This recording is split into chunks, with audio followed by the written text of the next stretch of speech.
Story time about how my boyfriend was cheating on me with my stepsister. So a little background information, my mom remarried whenever I was in 8th grade, and my stepdad had 2 daughters. One which was my age and we got along really well. Well, before my sisters and I went back to school, my mom wanted to go on a camping trip with everyone. And my boyfriend was coming because he was really close with my family. So while my stepsister and I are packing up, she starts acting really weird. And we're gonna call my boyfriend Kevin. She was like, "Oh, is Kevin still coming with us?" And I was like, "Yeah." And then she goes, "Oh, are you and Kevin still together?" And I'm like, "We were never broken up. Like, the fuck?" Like I said, she was just being super fucking weird. But anyways, we all get in the car, we drive up there, and her and Kevin start being super weird around each other. Like, they were being too touchy. Anytime that I wanted to go do something with Kevin, she would say, "Oh, Kevin, you can come do this instead." Well, that night, Kevin and I are sleeping in our tent. At least I thought he was. And I wake up to some loud noises in the other tent, like for part 2. I had a crush on my brother's best friend. We're gonna call him Pedro. One day, my brother and Pedro had a plan to go to the beach together, and then Pedro invited me. And I was like, let me check if I have something to do. I don't. I'm going. I'm gonna go, Pedro. Don't worry. The night before, I was like, I need to look scandalous. Like, so scandalous. So I remember I wore this 2-piece bathing suit. So long story short, the day came and we went to the beach. So we get to the water and immediately I go in. I wanted to show him, like, I'm a bra girl. Oh, this is the best part. So I'm coming out of the water and I'm trying to look like a baddie. Like, I'm trying to walk out all cute, like the hair is wet and everything. And I noticed Pedro was looking at my legs. So I was like, maybe he's trying to shoot his shot. So I went to go tell him something. And I was like, why do you keep looking at me? And he was like, look at your legs. I look at my legs. There's a whole ass piece of poop from the beach water. Toxic best friend story time. So I had an off and on friendship with this one girl. In my freshman year, we became friends again. And she had this boyfriend named Nicholas. And they literally fought 24/7. And every time she would fight, she would be like, "Can you please fix this for me?" So she would have me add him on Snapchat, fix it, and then block him. And guys, this literally was happening like 5 times a week. And then after she asked me to do that the first few times, I realized she started going through my phone. And when I say my phone, I mean my whole motherfucking phone. A bitch was going through my Snapchats, DMs, text messages, and I didn't know how to confront her because that's just weird. So the one day I was getting ready at her house because we were about to go out, and she was like, "I'm grounded, can I use your phone real quick?" And I was like, "Yeah, just let me Snapchat this last person back." And she goes, "No," and rips the phone out of my hand.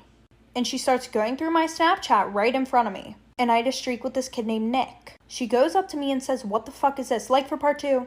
Storytime of the most dirtiest college roommate ever. By the way, we're calling her Jessie. So I moved in before Jessie and I get settled and decorate. The next day, she comes and throws her bag on the bed, then leaves. I thought it was weird because she didn't even say anything to me.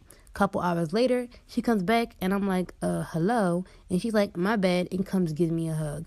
She smelled very bad. She starts unpacking all of her clothes and blankets, but they smelled like mildew. Anyways, a week later, there's this party going on for freshmen, and she goes, but I stay in because I had a migraine. I told her that when she comes back, can she keep the light off? Now it's 2 a.m., and she comes back in very loud, uses the bathroom, then goes to sleep. And now I'm up, so I got up to use the bathroom too. When I sit down on the toilet, I feel something very squishy. It was dark because, like I said, I had a migraine. I get up, turn the light on, and I was sitting in her shit. This boy lied about his age just to date me. Story time. So back when my cute self was a senior in high school, there was this new girl that came to our school. Long story short, me and her ended up becoming super close. I went to her house, spent the night. Her family loved me. I mean, why wouldn't they? Anyways, she had a brother. We're gonna call him Binky. Me and Binky got pretty close. Now I want you guys to keep in mind, Binky didn't go to my school because their parents were divorced. So the sister who I was friends with lived with her mom, and Binky lived with his dad who lived in another city. But sometimes Binky would go to his mom's house, which is how I met him. Now that we got that out of the way, as me and Binky were getting closer, one day he asked me, "Hey, how old are you?" And I was like, "Oh, I just turned 17. How about you?"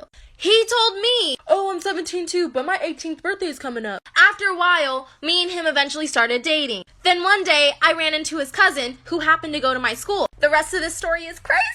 This extremely toxic best friend story time. So when I was in 8th grade, there was this boy. And this boy would go around telling almost every girl that he liked her. And I was one of those girls. and he would do stuff with all of us. And there were like 11 of us. So we all hated each other, especially this one girl, and we're gonna call her Abby. And every time we saw each other, we would be super mean to each other. Well, a year passed, we stopped talking to this kid, and I bumped into her at homecoming and basically apologized. So after that, we became best friends. And everything was good until every time I told her about a guy, she would start talking to them. Like this one boy that I was Snapchatting and talking to, she accidentally sent nudes to him and said, "Oh, sorry, I meant to send them to my boyfriend." So then she called one of my other best friends and said, "No, it actually wasn't an accident." And of course he told me because he was my best friend. So I was like, whatever, and stopped talking to the boy. And she did it again, like for part 2. Story time. My toxic best friend outed me to the entire school. So one day, one of my best friends from a neighboring school decided to move to my school, and she was extremely upset because her best friend over there came out as bi. So I ended up using this as an opportunity to come out bi as well. And she was like, "Well, it's okay for you. I just got really close to her." We'll call the girl Becky because no one likes a Becky. And we can call her friend Heather. So fast forward to after the situation had calmed down, we decided to all go prom dress shopping. So Heather and I were talking and we really hit it off. And I think Becky legitimately forgot about our sexuality because we were all talking about how much we have in common, and we brought that up as well. She just looked at us and was like, "Oh, I forgot about that." And she just shrugged it off. But we continued to hang out for a few weeks. One of these weekends, we all went to church together, and the sermon was about how God accepts you no matter what your sexuality is. But of course, Becky turns around to us and says that Heather and I could never date because it would F everything up. Later that day, Heather actually ended up admitting that she had feelings for me, and this is when Becky lost it. Stay tuned for part 2 and follow me on Instagram. Story time of how I found out that I was dating my own brother. Yes, biological brother, same mom, same dad. So a little background information, my mom passed away when I was 2, my dad is currently in jail, and I live with my grandma. So at the time, I was 14, about to be 15, he was 17, about to be 18. So how this all started is one day I was at the baseball game with my friends, and he happened to be there. I was fangirling over this boy. Like, I saw him and I was like, I'm going to marry him one day. I was feeling a little bold, so I went over and got his snap. And then I figured out that he had the same last name as me, and I was like, dude, that is dope. My exact words were, "Now I don't have to change my last name when we get married." So we hung out the rest of the baseball game, and I was starting to fall in love with this kid. Like, his smile, his laugh, I talked about him to my friends the rest of the night, and me and him started snapping for a while. So we started to hang out a lot. We may have hooked up a couple times, but I had to keep this all secret from my grandma because she forbid I dated somebody. So fast forward a couple weeks, we start dating. Months and months and months go by. Our 9 months come, and I finally tell my grandma. And this is where it gets bad. I'm running out of time, like, for part 2. Story time. So I walk in on my cousin and my boyfriend doing the dirty on her couch. They quickly get up from the couch and get dressed. Of course, by that time, I'm in hysterics. I'm crying and yelling. My boyfriend instantly got on his knees and begged me for forgiveness. I went up to my cousin and I punched her right in the face. She wasn't expecting that. And I said, "Well, this is the guy that you've been dating, isn't it?" She said yes, and that she was just trying to find the best way to tell me. And so she just thought the best way to tell me was to get me to walk in on her and him doing the dirty. I punched her again. My boyfriend came to her rescue though. Instantly went into hero mode, which made me even angrier, so I punched him too. I stormed out of her house and went back to my house. Well, I told my parents everything. And my dad went over to my uncle's house, my cousin's dad, and he told him everything. She was about to turn 19, so he took away her phone and her car. And I get a phone call from my ex, come back for part 3. Today at work, I was trying to call my wife, but for some reason, my phone calls weren't getting through to her, so I used one of my coworkers' phones to dial my house number and call home. So I call home, and a sweet voice answers the phone. It's my daughter. I go, "Hey, cutie, how you doing?" She goes, "Hey, daddy, what's up?" And I go, "I'm just at work. What are you and mommy doing?" She says, "Well, I just finished lunch, and mommy's upstairs." I go, "Cutie, what's mommy doing upstairs?" She goes, "She's with Uncle Paul." And I go, "Uncle Paul? We don't have an Uncle Paul. What do you mean?" She's like, "Yeah, she's with Uncle Paul. They're upstairs in their room." So I'm like, "Cutie, that doesn't sound right." So what I want you to do is I want you to leave the phone on the kitchen table, go upstairs to your mommy's room and say, "Hey, daddy just pulled in the driveway," and tell me what happens, all right? Did it, and like a minute later, she comes back and picks up the phone and goes, "Okay, daddy, I did it." And I go, "Okay, what happened?" She goes, "Well, mommy came running out of her room naked, and she tripped down the stairs and bumped her head, and now she can't get up." So I was like, "What about the other guy?" And she goes, "Well, Uncle Paul tried to jump out of the window into the pool, but he missed and hit the floor. Now he won't wake up." So I was like, "We don't have a pool." Then I look at the phone number, and I was like, "Oh, sorry, wrong number."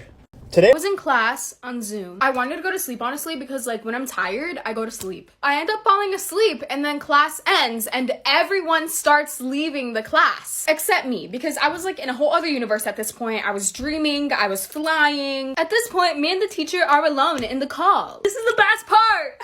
Then the teacher starts talking to me and he's like, "Samantha, wake up. Samantha, please. Samantha, you have another class. He woke me up, but I was half awake, so I didn't really know what was going on. So I thought it was my brother waking me up, and I straight up yelled. I was like, shut up, you fat booger. And so then I realized, oh shit, I just called my teacher a fat booger. And now he scheduled a parent conference. I'm going on Monday, so I'm really excited. Here's something fun. When you're in a long-term relationship, you'll often find yourself doing this thing with your partner where you'll say, when we have kids, I hope they have this trait of yours. And today my husband was like, I hope our kids will be as resilient and determined as you. When I was 11 years old, I got in a fight with my mum when she was picking me up from school, and I was being so rude that she wanted to teach me a lesson and scare me a little bit. So she said, you can find your own way home. Left me outside of my classroom, got in her car and drove off. Now, realistically, she was just doing the block and was going to come back and pick me up, hoping that I would be apologetic. But I wasn't. I was very stubborn and was like, I can find my own way home. And I decided to run home. I, in fact, sprinted from the school grounds and ran into a close family friend who offered to give me a lift, which I accepted, and I got home by my own means. Now, my mum did do the block and not only came back to me not being where she left me, but to one of my friends saying, yeah, I saw her get in the car with some weird guy. Imagining my mum's soul leaving her body that day is enough for me to not ever want kids, let alone kids like me.